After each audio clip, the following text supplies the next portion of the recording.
Guys, we're gonna eat a plum and we're gonna rate it out of 10. Okay, come on. Empress, join your kuya. You're gonna rate the plum. Kung anong lasa. Looks like apple. It looks like apple, yeah. O, sit down ka, anak. Kunin mo yung isang upuan, paupuin mo sa Empress. Dali.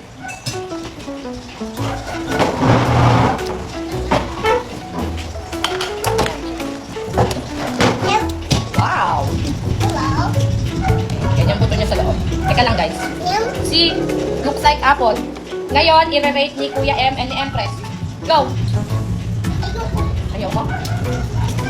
Ang lasa. Lasang kalamyas na hindi ganun kaasim. Bakit pa mo? Lasa siyang kalamyas. 8 over 10. Sa mga mahilig sa maasim, for sure magugustuhan to. Sausaw natin sa asin na. Nakasawsaw mo sa asin. Masarap sa asin.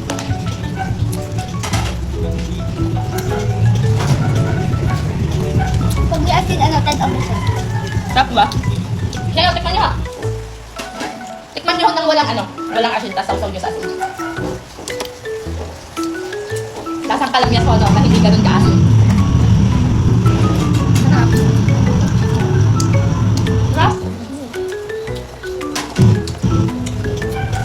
Transparent lang. Masarap. Ang sarap. Disconnected. Disconnect.